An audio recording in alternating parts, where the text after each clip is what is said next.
कक्षा 7वीं की student finally आपका यहाँ विषय विज्ञान का अर्धवार्षिक परीक्षा 7/2/24-25 का पेपर लेके आ चुके हैं। आप लोग बहुत सारे यहाँ पर कमेंट आए थे कि विज्ञान विषय पेपर लाओ, तो फाइनली आपका पेपर आ चुका। और साथ ही आपको बता दें, हम आपके लिए यहाँ पर 4 बजे रात को वीडियो बना रहे हैं, क्योंकि जो आपका विज्ञान विषय पेपर वो पूरा का पूरा आ चुका है।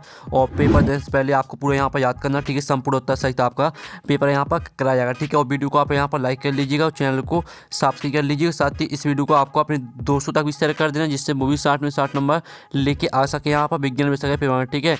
तो इस वीडियो को अपने दोस्तों तक भी शेयर कर दीजिएगा। आप यहाँ पढ़ सकते हैं राज्य शिक्षा केंद्र मध्य भोपाल अर्धवार्षिक परीक्षा 7/2/24-25 विषय विज्ञान हिंदी माध्यम, पूर्णांक आपका 60 नंबर का रहेगा, कक्षा 7 और समय रहेगा आपका 2.5 घंटे, ठीक है। तो चलिए जो आपका विषय विज्ञान पेपर बोर्ड देख लेते हैं। तो आप वीडियो को लाइक जरूर कर लीजिएगा, ठीक है, क्योंकि हम बड़ी मेहनत से आपके लिए पेपर लाते हैं, तो आप लोग यहाँ पर लाइक नहीं करते, ठीक है। तो लाइक कर लीजिएगा। अब चलिए आपके आते हैं बहुविकल्पी प्रश्न आते हैं, प्रश्न 1 से 5 तक। तो निर्देश आता सही विकल्प चुनकर उत्तर लिखिए, प्रत्येक प्रश्न के लिए 1 अंक निर्धारित है। तो आपका पहला था परजीवी का उदाहरण है, तो आपका यह था सूरजमुखी, बी आता आपको गुलाब, और सी आता आपका घाटपानी, और डी आता अमरबेल। तो यहाँ पर परजीवी का जो आपका उदाहरण है वो आपका अमरबेल हो जाएगा, ठीक है। अमरबेल आपका राइट आंसर का पहले का पेन। दूसरा आता चीरने एवं फाड़ने वाली दांत कहलाते हैं, तो आपका ए आता रत्नक, और बी आता आपका चवाणक, और सी आता आपका कृंतक, और डी आता अग्र चवाणक। तो यहाँ पर चीरने एवं फाड़ने वाली दांत कहलाते हैं, तो इसका जो आपका यहाँ पर राइट आंसर रहेगा, तो यहाँ पर चिड़ने और फाड़ने वाले जो आपके दांत कहलाते हैं वो आपके हो जाएंगे चवाणक, ठीक है। फिर आपका यहाँ पर आता है, ठीक है, तीसरा निम्नलिखित में से डॉक्टरी थर्मामीटर की परास होती है। तो आपको यहाँ पर डॉक्टरी थर्मामीटर की परास बताने कितनी होती है।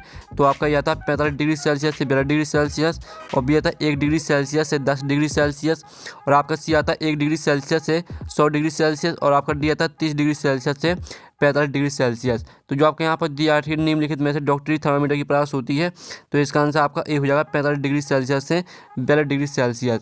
फिर आपका यहाँ पर चौथा आता भौतिक परिवर्तन का गुण है। तो आपका था आकार बदलना, बी था रंग बदलना, और सी था अव्यवस्था बदलना, और डी था उपरोक्त सभी। तो जो आपके यहाँ पर दिया भौतिक परिवर्तन का गुण है, तो इसका आंसर आपका क्या हो जाएगा, इसका आंसर आपका ए हो जाएगा आकार बदलना।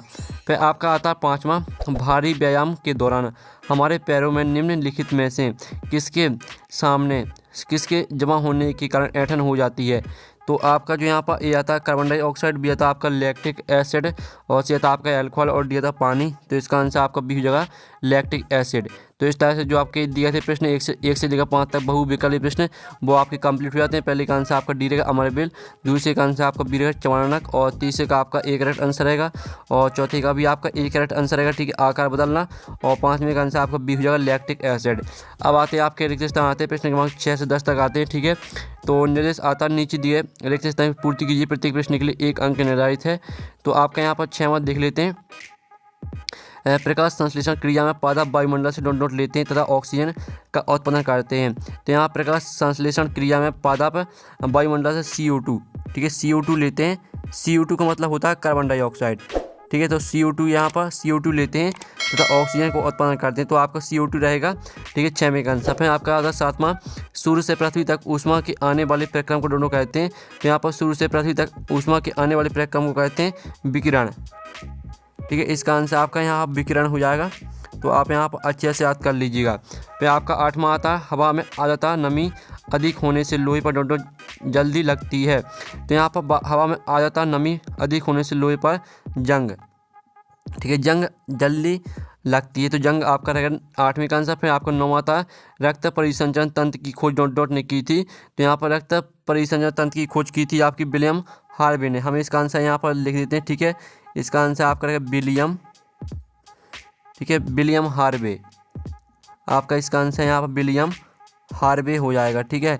तो आप यहाँ पर अच्छे से याद कर लीजिए विलियम हार्वे। फिर आपका 10वां आता है, डॉट पुष्प में नर और मादा जनन अंग दोनों ही होते हैं। तो इसका आंसर रहेगा उभयलिंगी, ठीक है, उभयलिंगी।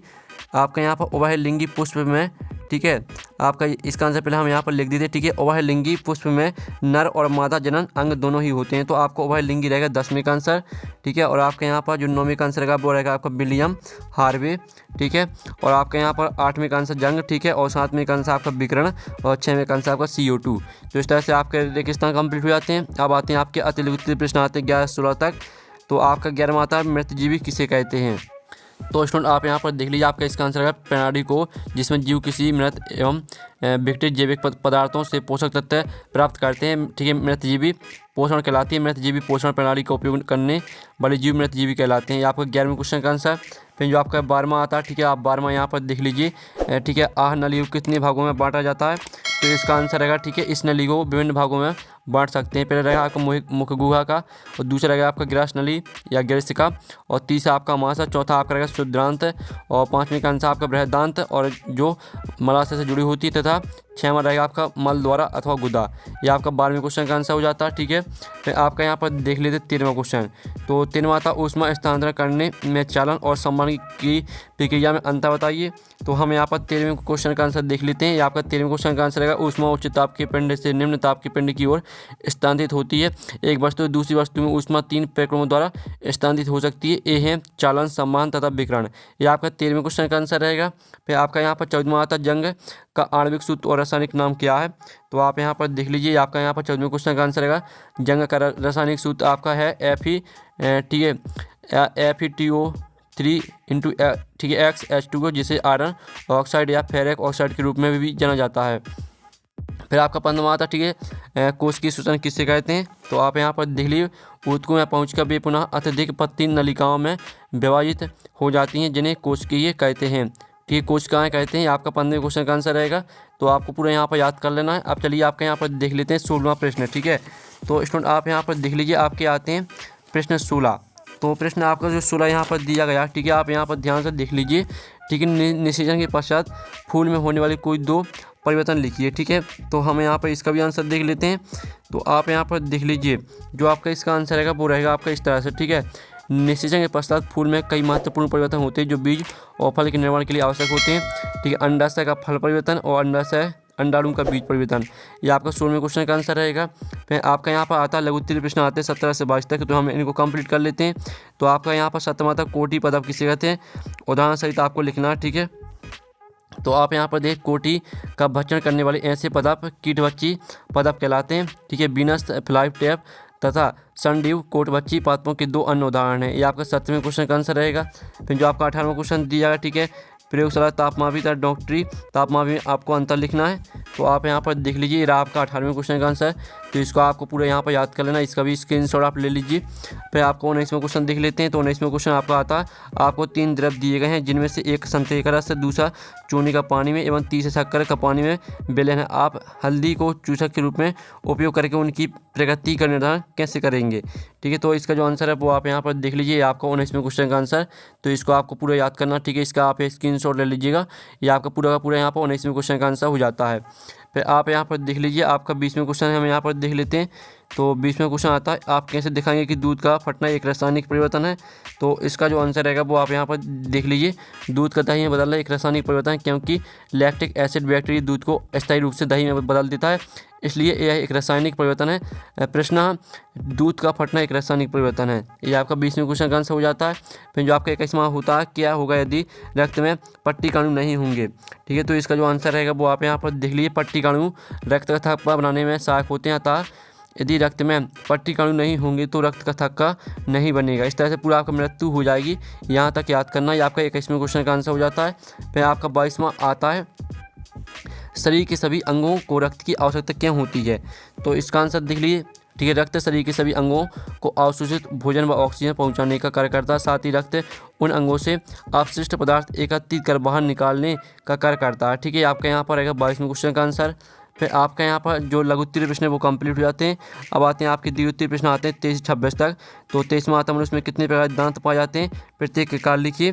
तो आप यहाँ पर देख लीजिए स्टूडेंट, इसका जो आंसर रहेगा वो आपको हो जाएगा, ठीक है। मनुष्य में आपके दांत 4 प्रकार के होते हैं, ठीक है। कृंतक, रत्नक, अग्रचवर्णक और चवर्णक। तो आपका यहाँ पर कृंतक, रत्नक, अग्रचवर्णक, चवर्णक पूरा याद करना है, आपका 23वें क्वेश्चन का आंसर। फिर जो आपका यहाँ पर दिया 24वां, अम्ल वर्षा किसे कहते हैं? वर्षा जल में यह अम्ल कहाँ से आता है तथा इससे क्या हानि पहुँचती है? ठीक है, तो आप यहाँ पर देख लीजिए, ये आपका यहाँ पर 24वें क्वेश्चन का आंसर दिया। अम्ल वर्षा में अम्ल 2 प्रकार के वायु प्रदूषणों से आते हैं, ठीक है, SO2 और NO2। इस तरह से पूरा अम्लीय वर्षा कहलाती है, यहाँ तक याद करना है। फिर जो आपका 25वां क्वेश्चन दिया गया, ठीक है, निम्नलिखित को परिभाषित कीजिए, अंतःशोषण और शोषण दर। तो इनको आपको परिभाषित करना है। तो आप यहाँ पर देख लीजिए आपका 25वें क्वेश्चन का आंसर, तो इसको आप यहाँ पूरा याद कर लीजिएगा, ये आपका 25वें क्वेश्चन का आंसर रहेगा। ठीक है, फिर जो आपका 26वें क्वेश्चन है तो वो हम यहाँ पर देख लेते हैं। तो 26वें क्वेश्चन आता है पुष्प में निषेचन की प्रक्रिया का संक्षिप्त वर्णन कीजिए। तो आप यहाँ पर देख लीजिए ये आपका यहाँ पर 26वें क्वेश्चन का आंसर। ठीक है, तो इसको भी आप यहाँ पूरा याद कर लीजिएगा। तो इस तरह से जो आपका पेपर है वो कंप्लीट हो जाता है। और साथ ही आप यहाँ पेपर का PDF डाउनलोड करना चाहते हैं तो उसकी लिंक वीडियो के डिस्क्रिप्शन में दी गई है। ठीक है, लिंक आपको वीडियो के डिस्क्रिप्शन में मिल जाएगी, तो आप वहाँ से PDF डाउनलोड कर सकते हैं। तो हम नेक्स्ट वीडियो में, थैंक्स फॉर वॉचिंग।